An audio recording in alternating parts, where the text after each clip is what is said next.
Mother, for the last time, it's just old age. There's nothing to fix. My daughter Amelia said it without looking at me. She was busy tapping on her phone, her car keys making a sharp little clink on my granite countertop. The morning sun streamed into my kitchen, lighting up the dust motes dancing in the air. I could smell the coffee I'd just brewed for her. A cold dread washed over me, the kind that starts in your stomach and spreads to your fingertips. She was a doctor, my own daughter. If she wouldn't listen, who would? My whole life, I'd been the one to fix things. Now my own body was breaking, and the one person who could help was telling me to just let it happen. It wasn't just my health on the line. It was my independence, my kitchen, my home, my life. I wondered how long it would all stay mine if I couldn't even stand up straight without a sharp pain shooting up my spine. A few days later, Amelia came by after her shift. She brought my groceries, something she insisted on doing. I heard the rustle of paper bags on the table. When I walked in, she was pulling things out, her face tight with disapproval. Mother? Gruyere cheese? Do you know how much this costs? She held up the small wedge, wrapped in waxy paper. She didn't wait for an answer. She just put it back in the bag to take home with her. Then she picked up the small paper sack from the pharmacy. And this copay for your blood pressure pills went up again. She let out a long, heavy sigh. The sound filled the quiet room. I stood there by the doorway, my hand resting on the cool wood of the frame. I felt like a child being scolded for taking an extra cookie. My own social security check paid for those groceries.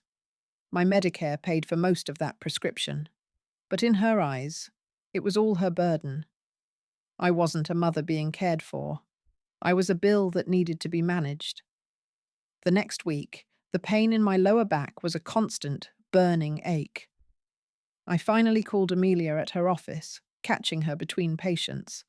The sound of papers shuffling crackled over the line. What is it, Mother? I only have a minute. It's my back, honey. It's getting worse. I can barely get out of my chair. I was thinking, maybe that physical therapy. I have real patients with real problems. She cut me off. Her voice was clipped, professional. You just need to rest more. Stop fussing. I opened my mouth to argue, but she kept talking. Speaking of which, I went ahead and cancelled your PT appointment for Thursday. It will save us both the copay, and you just need to take it easy anyway. Before I could say a word, I heard a click. She had hung up. The dial tone buzzed in my ear, loud and empty. Judith came over for tea that afternoon. She's been my best friend since we were both young mothers at the PTA. She took one look at me, struggling to get up from my armchair, and her face clouded over. The floral teacup rattled in its saucer as I finally lowered myself back down. Eleanor, that's not just a little stiffness, she said, her voice soft. What did Amelia say at your last visit? Can I see the paperwork? The warmth from my cup seeped into my cold hands. I looked across the table at her kind, worried face. I don't have it, I admitted, my voice barely a whisper. Amelia keeps all my medical files at her clinic. She says it's easier that way. Judith didn't say anything. She just took a slow sip of her tea. But the small frown on her face told me everything. She didn't think it was easier. She thought it was something else entirely. Amelia and her husband, Mark, came for Sunday dinner. I'd made a pot roast, the smell filling the whole house. While I was in the kitchen checking the potatoes, I heard their voices from the living room. The television was on low, a game show host laughing in the background. Is she getting worse? Mark asked. His voice was muffled. Amelia's reply was sharp and clear. It cut right through the wall. She's just getting dramatic. It's what old people do for attention. I froze, my hand on the oven door handle. The metal was warm beneath my palm. It wasn't the back pain that took my breath away. It was her words. They landed like tiny, sharp stones. For attention. As if my life had become a performance, and my pain was just part of the show. A few days later, a crisp white envelope arrived. It had the logo of our homeowners association on it. I slit it open with my butter knife. The letter was polite, but the words were sharp. It was a warning about my garden. Overgrown, unkempt, violation of community standards. I looked out the kitchen window at my poor rose bushes, choked with weeds. I used to spend hours out there, my hands deep in the cool soil. The smell of the earth was my favorite perfume. Now, just bending down, sent a shock of pain up my spine. A deep, hot shame washed over me. It felt like I was failing in public, for all my neighbours to see. The first of the month came, and with it, the little ping on my phone that meant my social security had been deposited. It wasn't much, but it was mine. Not 10 minutes later, my phone rang. It was Amelia. She didn't ask how I was. She got right to the point. Mother, I'm transferring a third of your deposit for household expenses. Groceries have gone up again. I didn't say anything. I just listened to the hum of the refrigerator. I paid for this house 30 years ago. It was paid off. We have to be practical, she continued, her voice all business. If your health gets much worse, we can't afford in-home care. We might have to sell the house, and you could move into the spare room with us. That Sunday at church, the air smelled of weak coffee and Mrs. Gable's famous lemon pound cake. Margaret, one of the ladies from my old Bible study group, came over to my little table. Eleanor, we missed you on the bus trip to the botanical gardens last week, she said, her voice full of concern. I couldn't look her in the eye. I stared into my styrofoam cup. Oh, I just had some things to do around the house. I lied. The truth was, I knew I couldn't handle all that walking. I couldn't bear the thought of holding everyone up. Margaret patted my hand. Well, you take care of yourself, dear. I saw a look in her eyes. It was pity. That single look stung worse than the pain in my back. That afternoon, I was looking for a spare blanket in the hall closet and found a box of old photo albums. I sat on the floor, leaning against the wall, and opened one. There I was, maybe 55 years old, standing on a mountaintop in Colorado. I wore a bright red jacket and a huge, genuine smile. I remembered the clean, thin air and the feeling of my strong legs carrying me up the trail. It felt like I was looking at a picture of a stranger, a healthy, happy stranger. A hot surge of anger, pure and clear, shot through me. This wasn't just old age. Something was wrong, and it had been stolen from me. Amelia came over the next evening. She didn't bring groceries. She brought a clipboard with a stack of papers. The air conditioner clicked on, filling the quiet room with a low hum. Mother, I need you to sign these, she said, not meeting my eyes. She was already clicking her pen. What are they? I asked, my voice small. Just standard power of attorney paperwork, she said, waving her hand. In case of an emergency. So I can make medical decisions for you if you can't. A cold knot formed in my stomach. I looked at the line for my signature. I didn't move. Amelia let out a long, impatient sigh. Honestly, Mother, do we have to make a big production out of everything?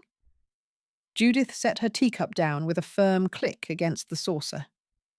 The sound cut through the drone of the refrigerator. Eleanor, this is nonsense. You need a second opinion. Amelia is a doctor, Judith. She says it's just my age.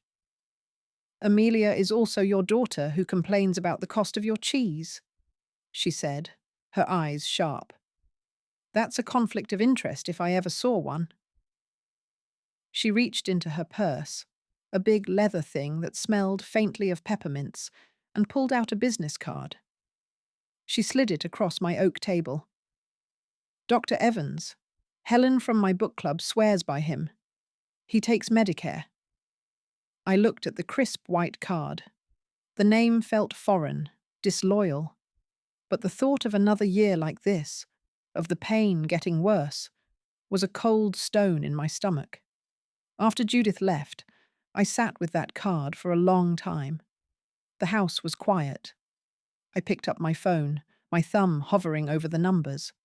My hand was shaking, but I pressed each digit.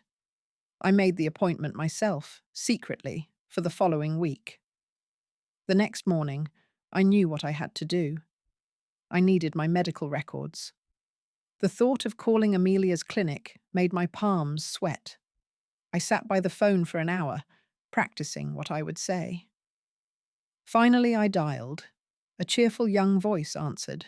"Dr. Harrison's office, this is Tiffany." "Hello, Tiffany. This is Eleanor Vance," I said, trying to keep my voice from trembling. "I'm a patient of Dr. Harrison's. I need a copy of my records for my personal files." There was a pause and the clatter of a keyboard. "Okay, Mrs. Vance. I see your chart here. For a full record release, I'll just need to get Dr. Harrison's approval." My heart sank into my shoes. "Her approval?" "Yes, ma'am," she said, her voice still bright. "It's just standard procedure." Standard procedure. Of course it was.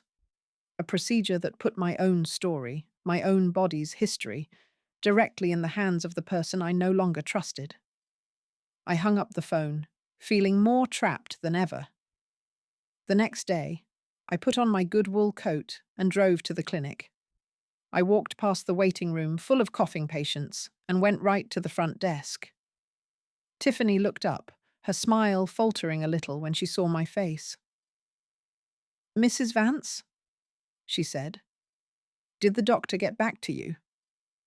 "I'm here in person," I said, my voice lower and firmer than I'd heard it in years. I leaned forward just a little. "I am updating my will and my estate planning. My lawyer requires a complete and unabridged copy of my medical file. Immediately." Her eyes widened. Wills and lawyers were serious words. They had a weight that personal files did not. I'll have to check," she stammered. I looked right at her. "There is nothing to check. A person has a right to their own story, and my medical file is the first chapter." She stared at me for a moment, then nodded, a new respect in her eyes. "Yes, ma'am. Of course. It will take us about 24 hours to prepare the full file." Picking up that manila envelope the next afternoon felt like lifting a gravestone. It was thick and heavy, far heavier than just a few sheets of paper. I signed a form Tiffany slid across the counter, avoiding her sympathetic gaze. I carried it out to my old Buick, the leather of the seat cool against my back, even through my coat. I placed the envelope on the passenger seat beside me. It just sat there, silent and full of answers I wasn't sure I wanted. I couldn't bring myself to open it, not there, in the parking lot of my own daughter's clinic. The hum of the car's air conditioning filled the silence. Driving home, I felt every bump in the road, each one a little jolt of dread. This envelope was a line in the sand. Once I opened it, I could never go back. Judith came over that evening. She brought a lemon pound cake, its sweet smell filling my kitchen. We didn't eat it. Instead, we sat at my dining room table, the one where Amelia and I used to do homework decades ago. I undid the metal clasp on the envelope and slid the thick stack of papers out. The room was quiet, except for the rustle of paper as we sorted through years of checkups and routine blood work. My hands felt cold. Judith was the one who found it. "Eleanor," she whispered. her finger pointing to a page. Look at this. It was a lab result from 6 months ago. I leaned in, my reading glasses slipping down my nose. I saw a string of medical terms, but one marker was flagged, highlighted in yellow. It pointed to a highly treatable spinal condition that matched all my symptoms. And right next to it, in my daughter's familiar, neat handwriting, was a note. Patient complaining of typical age-related degeneration. Monitor.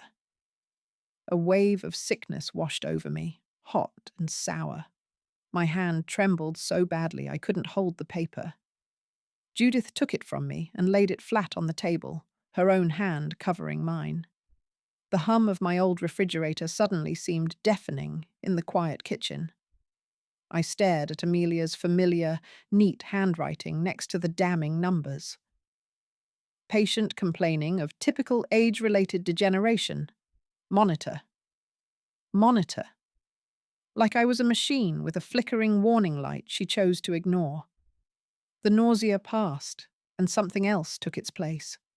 It was a feeling as cold and clear as ice water, a rage so pure it didn't need to scream. "We've got her, Eleanor," Judith whispered, her voice fierce. She squeezed my hand, her knuckles bony but strong. I looked from the paper to my best friend's worried face. "She didn't try to kill me," I said, my own voice sounding distant. "She just decided I wasn't worth keeping alive." The plan started to form then. It wasn't about anger or revenge. It was much simpler than that. It was about justice. The paper on Dr. Evans' examination table crinkled loudly under me. The whole room smelled faintly of bleach and hand sanitizer. I sat with my hands folded over the thick manila envelope in my lap, my back already aching from the hard chair in the waiting room. A kind-faced man with greying hair and a warm smile came in. He introduced himself as Dr. Evans. "So, what brings you in today, Eleanor?" he asked, sitting on a small stool. I didn't mention my daughter. I didn't mention the betrayal. I just handed him the file. "I've been having some trouble for about a year," I said, my voice steady. "The pain is getting worse. I brought my records." He took the file and started flipping through the pages. He nodded as he read, his expression neutral. Then he stopped. He stared at the lab results from 6 months ago. He looked at the numbers, then back at Amelia's note. He read it twice. He slowly lifted his head and looked right at me, and his warm smile was gone. His face was grim. Dr. Evans leaned forward, the file still open on his knee. "Eleanor," he said, his voice gentle but firm. "This marker here, it indicates a very treatable spinal condition. We see it all the time. With physical therapy and the right medication, started 6 months ago, we could have managed 90% of your pain by now." I just nodded, my throat too tight to speak. The framed diplomas on his wall seemed to blur. He saw the look on my face, and his own hardened slightly.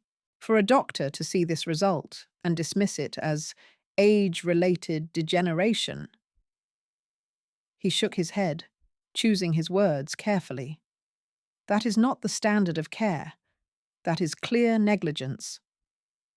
He closed the file with a soft snap. He pulled a business card from a holder on his desk and wrote a name on the back. "This is Mr. Davies," he said, handing it to me. "He specializes in cases like this. I think you should call him." The lawyer's office smelled of old books and lemon polish. A tall, sharp woman with her hair in a neat bun greeted me. She was Ms. Davies, the daughter of the man Dr. Evans recommended. She led me to a room with big leather chairs and a heavy oak desk. She poured me a glass of water from a crystal pitcher, the ice cubes clinking softly. "Dr. Evans gave me a brief summary," she said, her eyes kind but direct. "But I need to hear it from you, from the beginning." So I told her. I told her about the pain, the dismissals, the way Amelia would sigh about copays. I told her about the grocery bags, the cancelled appointments, and the power of attorney papers. My voice didn't shake. I laid the facts out one by one, like placing stones in a row. She listened without a single interruption. When I was finished, a long silence hung in the air, broken only by the ticking of a grandfather clock in the hall. She looked down at her notes, then back at me. "Eleanor," she said, her voice quiet but ringing with steel. "This is not just a case. This is a betrayal of the highest order." Ms. Davies laid out the plan on her clean, organized desk. "First, we send a formal demand letter to your daughter and her clinic's insurance carrier," she explained, her pen pointing to a line on a legal pad. "It will outline our intent to file a lawsuit for medical negligence. Often, the insurance company will want to settle quickly and quietly to avoid a public trial." A trial. The word made my stomach clench. "From this moment on," she continued, her gaze firm, "you do not speak to Amelia or her husband. No phone calls, no emails, no answering the door. If they contact you, you say nothing except, 'You need to speak to my lawyer.' Can you do that?" I nodded, the movement small but definite. "Good," she said. "Then I just need your permission to proceed." I looked out her tall window at the bustling street below. All those people, living their lives, completely unaware of the storm that was about to break in mine. A strange feeling bloomed in my chest. It wasn't happiness, not yet. It was a terrifying, unfamiliar sense of power. "Yes," I said, my voice clear. "You have my permission." The next morning, I drove to my local bank. The air inside was cool and smelled of clean paper and faint perfume from the teller. I asked for the manager and was shown to a small, quiet office. "I'd like to rent a safe deposit box," I told the woman. She smiled and slid a form across the polished desk. An hour later, I was walking out with a small, cool metal key in my purse. I went straight home. I gathered the deed to my house, my original will, and the velvet box that held my mother's pearls. I placed them all inside a sturdy canvas bag. Back at the bank, I locked them away in the cold, dark box. The heavy steel door swung shut with a satisfying thud. It wasn't much, but it felt like I had built the first brick in a new wall around my life. A wall Amelia couldn't just walk through. A few days later, Judith came over with a stack of travel magazines. We sat at my kitchen table, the scent of her Earl Grey tea filling the air. She spread the glossy pages out, showing me pictures of Italian villas and sunny Caribbean beaches. "A girl can dream, can't she?" Judith said, pointing to a picture of a white sand beach. My eyes landed on a full-page ad. A magnificent white ship sailed past enormous blue-tinged glaciers. The headline read, "The Grand Alaskan Explorer, 6 months of wonder." We both stared at it. 6 months, I breathed out. "Imagine that." Judith laughed. "We'd need a bigger settlement than you're asking for, Eleanor." We both knew it was an impossible fantasy. But after she left, I took my sewing scissors and carefully cut the advertisement from the page. I folded it neatly and tucked it inside my recipe box, behind the card for my prize-winning apple pie. The call from Ms. Davies came on a Tuesday. Her voice was calm and professional. "Eleanor, I'm letting you know the official letter has been delivered to your daughter's medical practice." "Thank you," I said, my own voice surprisingly steady. "Things will likely happen quickly now," she warned. "Remember what we discussed. Do not speak to them. Refer them to me." After we hung up, I went out to my little garden patio. I sat in my wicker chair, just listening to the distant church bells mark the hour. The quiet felt heavy, like the air before a thunderstorm. Then, through the open kitchen window, I heard my phone begin to ring. The screen lit up with Amelia's name. I watched it ring and ring until it finally fell silent. Over the next 2 hours, my phone buzzed with message alerts, one after another. I listened to the voicemails with a strange sense of distance. The first one was frantic. "Mother? Call me. There's been a terrible mistake at the office." The next one was angry. "I can't believe you would go behind my back after everything I do for you." By the 10th message, her voice was a high, furious shriek. "How could you do this to me? To your own daughter? You are trying to ruin my life." She was crying, but they weren't the tears of someone who was sorry. They were the tears of someone who had been caught. I didn't hear a daughter's pain. I heard a stranger's rage. The doorbell rang that evening. It was a sharp, impatient sound. I looked through the peephole and saw my son-in-law, Mark, standing on my porch. He was wearing one of his expensive suits and a thunderous expression. I opened the door just a crack, keeping the security chain latched. "Mark," I said. "Eleanor, you need to stop this nonsense right now," he started, his voice low and threatening. "Do you have any idea what legal fees cost? You can't win. You're going to tear this family apart over a little back pain." I looked at his polished shoes, then up to meet his angry eyes. The man who ate my casseroles at Thanksgiving was trying to scare me in my own home. I felt a cold calm settle over me. "You need to speak to my lawyer," I said, my voice as flat as a frozen lake. Then I closed the door, and for the first time in a very long time, I slid the deadbolt home. Ms. Davies called me on a Tuesday morning. I was polishing my mother's silver teapot, an old habit that calmed my nerves. The phone buzzed on the kitchen counter, next to a bowl of lemons. "Eleanor, I have an update," she said. Her voice was always crisp, like a fresh dollar bill. "Amelia's malpractice insurance carrier has been in touch. They want to avoid a public filing at all costs." I stopped polishing and listened to the low hum of the refrigerator. "What does that mean?" "It means they know you have a case," she said. "A very strong one. A doctor neglecting her own mother is not a story they want on the local news." She paused. "They've made an initial offer to settle." She named a number. I sat down hard in my kitchen chair. The silver polish left a smudge on the worn wood of my table. The amount was so large it didn't sound like real money. It sounded like a number you hear on a game show. For a moment, I couldn't breathe. It was the price of my pain, all tallied up on a lawyer's notepad. I took a deep breath that smelled of lemon polish and old wood. "Ms. Davies," I said, my voice steadier than I felt. "That's a good start, but I want you to counter." There was a short silence on the other end of the line. "Eleanor, it's a very generous offer." "It's for the medical bills," I said. "But what about the price of the last year?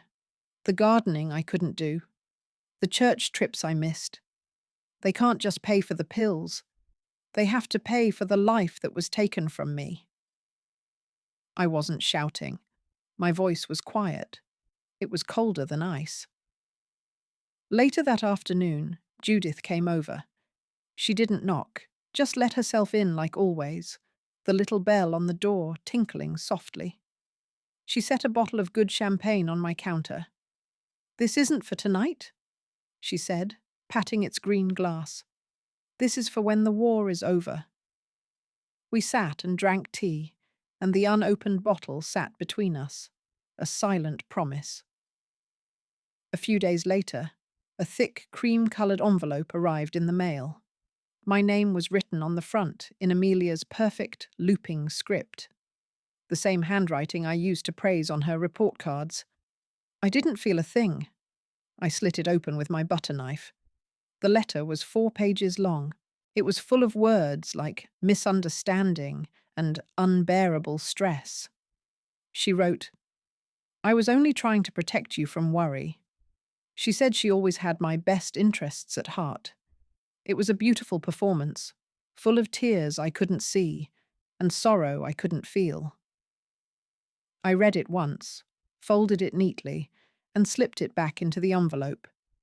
It wasn't a letter from my daughter. It was a document. I placed it in my purse to give to Ms. Davies at our meeting the next day. It felt like handling evidence from a stranger's life.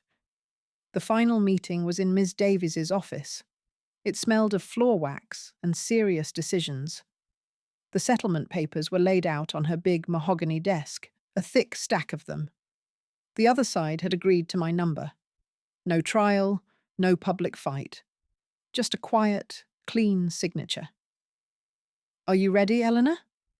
Ms. Davies asked gently. I picked up the heavy black pen she offered me. I thought about the year of pain, the shame, the feeling of being a burden. I thought of Amelia waving her hand and saying, "It's just old age." Then I signed my name, each letter clear and firm, on every line she showed me. It didn't feel like an ending. It felt like signing my own Declaration of Independence. The next morning, I was getting my mail when Barbara, the head of our HOA, stopped her power walk to talk to me.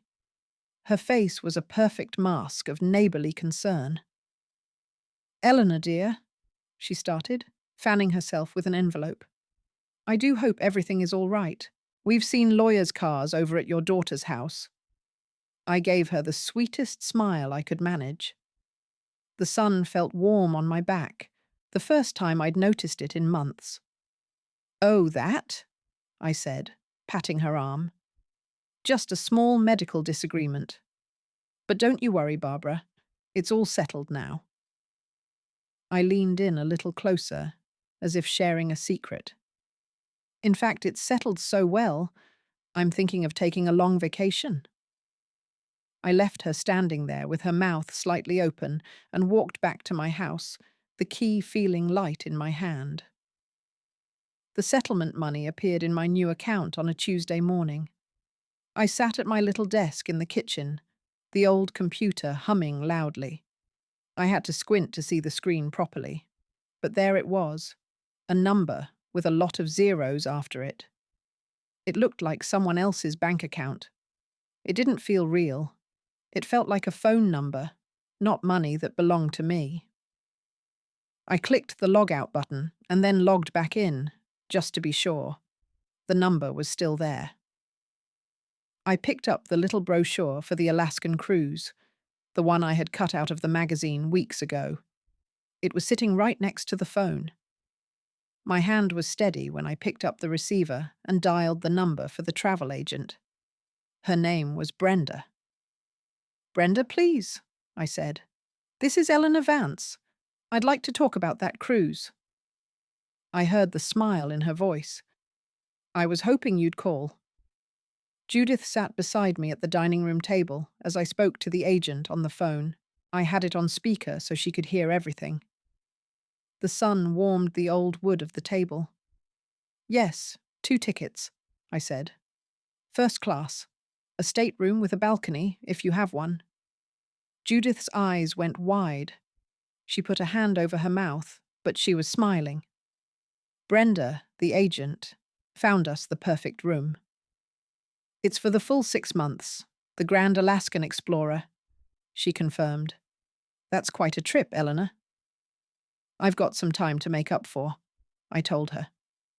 I read the credit card number from my new debit card. The numbers felt strange on my tongue. After I hung up, Judith grabbed my hand. "You did it," she whispered. "You really did it." I just nodded. Paying for it all at once felt like closing a heavy door, forever. The first day on the ship was a blur of new sounds and smells. The clean scent of polish on the brass railings, the faint saltiness in the air. Our room was lovely, with a small balcony that looked right out over the water. White towels were folded into the shape of swans on the beds. Judith and I didn't say much. We just stood on our little balcony, holding onto the railing. I watched the city get smaller and smaller. The buildings, the cars, the whole shore just shrank until it was a thin line between the water and the sky. Then it was gone. I felt a knot in my shoulders, one I'd carried for years, finally begin to loosen.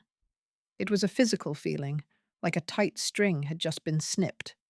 My little phone buzzed on the nightstand. I'd almost forgotten about it. I picked it up. A text message from a number I knew by heart. It was Amelia. "Mother, please, we need to talk. I heard you left." I stared at the words on the tiny screen. I could hear her voice in my head, that impatient, demanding tone. I read the message one more time. Then, with my thumb, I found her name in my contacts. I pressed the button that said, "Block this caller." A little pop-up asked if I was sure. I was. "Everything all right, Elle?" Judith asked from the balcony door. "Everything's perfect," I said, putting the phone down, screen side down. I walked back out to join her, turning my face to the endless, empty sea. The ship was like a small, floating town. On the third day, I found the library. It was quiet and smelled of old paper and lemon polish. I ran my hand along the spines of the books, feeling the gentle bump of the raised letters. I was just Eleanor in there. Not a mother, not a patient, not an old woman with a bad back. A man with a kind face and a tweed jacket was looking at the history section. "That's a good one," he said, pointing to the book in my hands. "If you like stories about explorers." "I think I'm becoming one," I said, and he laughed. His name was Arthur, a retired history professor from Ohio. We talked for an hour about books and history, not about our children or our ailments. It was the easiest conversation I'd had in a decade. I realized I was smiling, and it didn't feel strange at all. We docked in Juneau. The air that greeted me on the gangplank was so crisp and clean, it felt like a different world. It smelled of pine trees and cold salt water. Judith and I had booked a helicopter tour, something I never would have dreamed of doing a year ago. The helicopter ride was loud, the blades chopping the air with a steady whoomp, whoomp, whoomp. We flew over dark green forests and mountains capped with brilliant white. When we landed on the glacier, the silence was stunning. They gave us special boots with spikes on the bottom. I walked carefully across the ancient, blue-tinged ice. "How's the back holding up?" Judith asked, her breath making a little cloud in the air. I stopped and stood perfectly still. I focused on my body, on the spot that had been a constant burning ache for so long. There was nothing, just a quiet strength. "It doesn't hurt," I said, the words feeling strange in my mouth. I stood there on that river of ice and realized I hadn't felt a single twinge of pain all day, all thanks to the new treatment the settlement was paying for. The next day was a sea day. The ship moved with a gentle, hypnotic rhythm. I had the ship's concierge arrange a video call with a maritime lawyer. It felt very modern. I sat in our stateroom with my laptop, the grey-green water sliding past the balcony door. The lawyer was a woman in a neat grey suit. Her voice was calm and professional through the computer speakers. "Mrs. Peterson, I have the documents ready for your review." I read every word on the screen. It was all there, just as I'd instructed. My house and what was left of my savings were to be placed in a trust for my grandson. Judith would be the trustee, to manage it until he was 30. A few smaller gifts went to charity. Amelia was not mentioned once. "Is this your final decision?" the lawyer asked. I looked out at the endless ocean. "Yes," I said, my voice clear and firm. "It is." I signed the documents digitally. With a simple click, I had cut the last financial cord that tied me to my daughter. That evening was a formal dinner night. Most days, Judith and I just ate at the buffet, but tonight felt different. We went to one of the little boutiques on the ship, and I found a dress the color of a twilight sky. It was a soft, flowing material that didn't cling or pinch. Back in the room, I put on a little lipstick. I even wore the pearl earrings my husband gave me for our 25th anniversary. I hadn't taken them out of their box in years. Judith whistled when I came out of the bathroom. Eleanor, you look like a movie star. I looked at my reflection in the big mirror by the door. I saw a woman with silver hair and laugh lines around her eyes. She looked happy. I feel like one, I told her. For the first time in what felt like a lifetime, I was looking forward to an evening. The next morning, I sat on our balcony with my coffee, wrapped in a thick wool blanket. The air was cold, but the sun was warm on my face. I opened my laptop to check my emails. There was one from my grandson. My heart did a little flip. His email was short. "Grandma," it read. "Mum and Dad are telling me this crazy story that you sued them. What is going on?" I thought for a long time about how to answer. I could have told him everything, sent him copies of the lawyer's letters. But that wasn't right. He was a smart boy. I typed back a single sentence. "Ask your mother to show you my medical file. I love you." I hit send. Then I closed the laptop. The ball was in his court now. I had no idea if he would even ask her, or what she would do if he did. Later that afternoon, Judith and I were bundled up on the balcony when someone on a deck below shouted, "Whales!" We both rushed to the railing. There, in the dark water, were massive, sleek shapes rising and falling. A mother and her calf. We watched as one of them breached, throwing its enormous body out of the water before crashing down in a shower of white spray. The sound of it echoed across the water a moment later. It was the most magnificent thing I had ever seen. I gripped the cool metal railing, a deep, profound sense of peace washing over me. This is what my money was for. This is what my life was for. Not for Amelia's convenience, but for this, for seeing whales and breathing clean air. I finally understood that my only job in my golden years was to live them. I was sitting on our little balcony, a warm wool blanket over my knees, when my tablet pinged. It was an email from Ms. Davies. I opened it slowly. It wasn't about money. She said an anonymous complaint had been filed with the State Medical Board against Amelia. The complaint details a failure to diagnose and inform a patient, she wrote. It uses the exact language from our settlement documents. Judith looked over my shoulder, her reading glasses perched on her nose. "Anonymous?" she asked. "Who do you think?" I thought of Dr. Evans, his grim face when he saw my chart. He was a good man, a doctor who believed in his oath.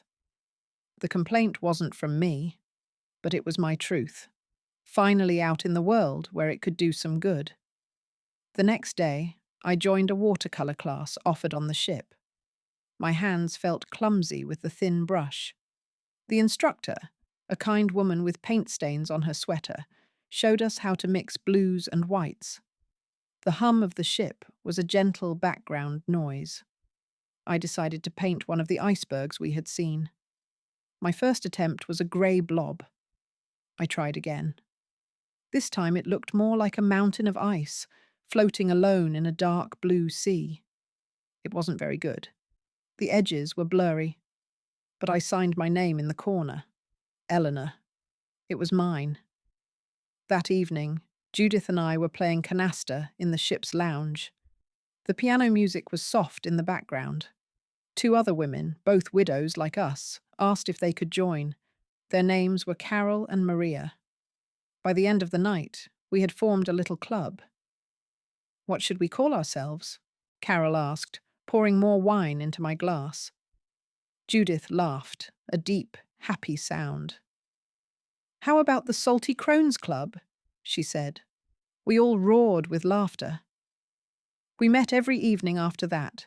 We talked about our husbands, our children, our silly mistakes, and our secret dreams. It felt good to talk to women who understood. This was my family now. One morning, watching the green coast of Alaska slide by, I made a decision. I picked up the satellite phone in our stateroom.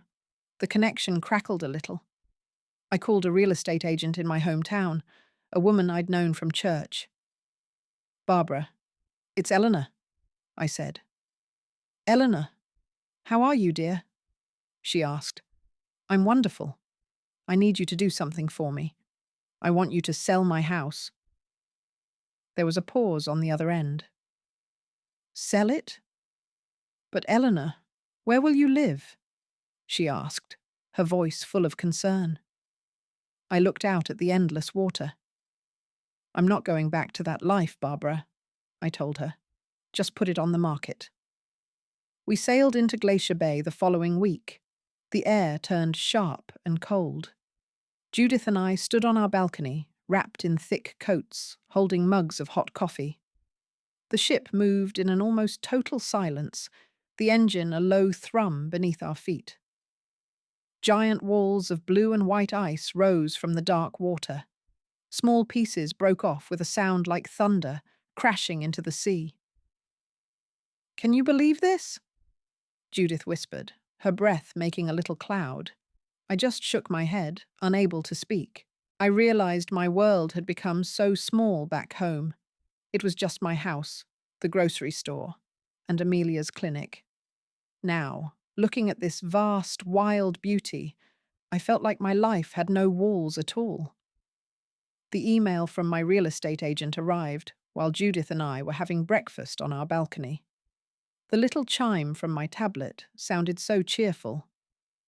The agent, a nice young woman named Sarah, said a family with 2 small children had made an offer on my house. It was more than the asking price. "They fell in love with the garden," she wrote. "They want to put a swing set right where the old rose bushes are." I pictured it. I didn't feel a pang of loss. I felt a sense of rightness. I tapped out my reply. "Please accept the offer." Judith looked over my shoulder, reading the screen. "Well, that's that," she said, raising her coffee cup. "To new gardens." I smiled and touched my cup to hers.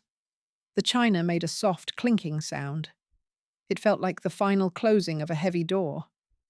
I wondered if the new family would find the little stone bird bath I'd hidden among the hydrangeas. A few days later, an email with an angry subject line popped up. It was from Mark, Amelia's husband. "What on earth do you think you're doing?" it began. I took a slow sip of my lemonade before I read the rest. It was full of words like our future and family asset and inheritance. He was furious I was selling the house. He said they had been counting on it. I showed the message to Judith. She just snorted. "Counting on it? Like they were counting on your social security check?" I sat there for a moment, the sun warm on my face, the ship gliding through the calm blue water. I thought of Amelia waving her hand in my kitchen, saying, "It's just old age." I typed back one single sentence. "My assets are my own." Then, with a steady finger, I blocked his email address. It felt as clean as snapping a dead branch off a tree. The money from the house sale appeared in my new bank account a few weeks later. Judith and I sat in the ship's lounge, the quiet hum of the air conditioner a pleasant backdrop. We spread the shore excursion brochures across the little table between us. They were glossy and full of smiling people. "Dog sledding on a glacier?" Judith pointed to a picture. Her eyes were wide with excitement. "Why not?" I said. "And what about the salmon fishing trip? It says they'll cook what you catch for your dinner." "Eleanor, we have to," she insisted. "We are living, not just waiting." We booked them all: the helicopter tour, the whale-watching boat, the private guide through the old gold rush town. I paid for everything with my debit card, the numbers crisp and clear on the little screen. I thought about Amelia, sighing over a $20 copay, and how small my world had become. Now, it felt like it was opening up again, wider and wider. My grandson, Michael, sent me an email late one night. I was reading in bed, the little lamp beside me casting a warm glow. His words filled the screen. "Grandma, I saw the file. Mum finally showed me. I am so sorry. I understand now." My breath caught in my throat. He went on to say he was ashamed of how they had treated me, and he asked if he could see me when I got back. Tears welled in my eyes, but they weren't tears of sadness. They were for this good, kind boy, caught in the middle of it all. I wrote back immediately. "Of course, my dear. I'll be in a new place, but my door is always open to you." Judith came in with a cup of chamomile tea for me. "Good news?" she asked, seeing my face. "The best," I said, my voice a little thick. "The very best." This was a thread to the future I was happy to keep. The cruise was entering its final month. The days were getting shorter, the air a little crisper. I spent my mornings looking at listings for a beautiful, independent senior living community not far from where my house had been. It had apartments that overlooked the water. I found a 2-bedroom unit on the 3rd floor, with a wide balcony perfect for morning coffee. I put down a deposit and signed the lease digitally, right from the ship's library. "I got one too," Judith announced that afternoon, tapping her own tablet. "2 doors down from you." "Judith? Really?" I laughed, a real full laugh. "Of course," she said, peering over her reading glasses. "Someone has to be there to make sure you don't spend all your money on wild excursions." We both knew she was joking. For the first time in a decade, I wasn't just planning for an emergency. I was planning for a life. The last formal dinner on the ship felt like a graduation. Our little group, the Salty Crones Club, had booked a round table by a window overlooking the dark sea. The silver clinked against the china, and the low hum of the ship's engines was a comforting sound I'd grown to love. A woman named Carol, a retired librarian from Ohio, raised her glass of white wine. "To Eleanor and Judith," she said, her voice warm, "for showing us it's never too late to start a new voyage." We all touched glasses. Judith squeezed my hand under the table. "We'll have to have a reunion," she said. "You're all welcome at our new place. We'll have a guest room." We spent the next hour exchanging addresses scribbled on napkins and promising to write. These women knew nothing of Amelia or the settlement. They just knew me as Eleanor, the quiet woman who painted surprisingly bold icebergs. For the first time in years, I wasn't someone's mother or someone's patient. I was just a friend. As we said our goodnights, I realized I was leaving the ship with more than just souvenirs. I was leaving with a future. The day we docked, the air smelled of salt and damp pavement. I stood on the deck, watching the crew tie the massive ropes to the shore. For 6 months, this ship had been my whole world. Now, it was just a vessel, and my real life was waiting on the other side of the gangplank. Judith came to stand beside me, pulling her cardigan tight. "Nervous?" she asked. "No," I said, and I was surprised to find it was true. "I feel ready." I walked down that ramp, one slow, steady step at a time. My new hip, paid for by the settlement, didn't ache. My back, with the proper treatment, felt strong. I held my head high. I wasn't the same woman who had shuffled aboard 6 months ago, folded in on herself with pain and shame. This woman was walking towards something, not away from it. The solid ground beneath my feet felt like a promise. My new apartment was filled with light. The movers had already brought my things from storage, the few pieces I'd decided to keep.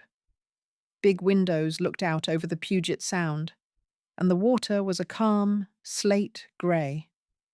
Judith's new place was just 2 doors down the hall. I heard her whistling as she directed her own movers.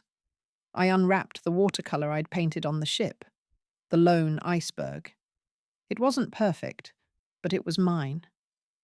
I hammered a small nail into the empty wall across from the entryway, the first thing anyone would see when they came in.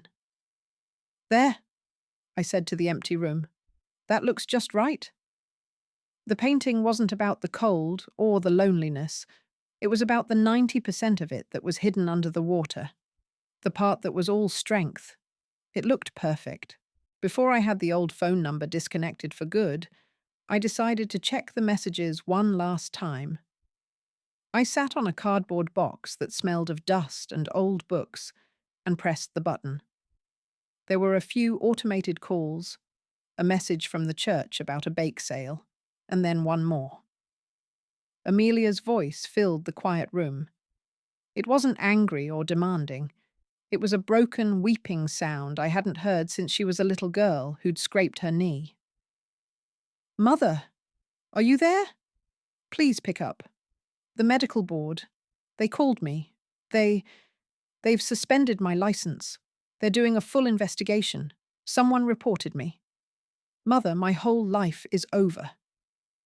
The message ended with a sob. I sat there for a long moment, listening to the dial tone that followed. The fate she had chosen for me, a slow fade into invisible pain, had found its way back to her. I pressed the number 7 to delete the message. Then I held the button down to erase them all. I walked over to the sliding glass door and stepped out onto my new balcony. Judith was already on hers, holding 2 steaming mugs. She handed one to me. The ceramic was warm in my hands. "Everything all right?" she asked gently. "Everything is perfect," I said. I took a sip of the hot tea. We didn't speak. We just stood there, side by side, watching the sun dip below the horizon. It painted the water and the sky in soft shades of orange and pink. It was the color of a new day beginning. Somewhere else. It was the color of peace.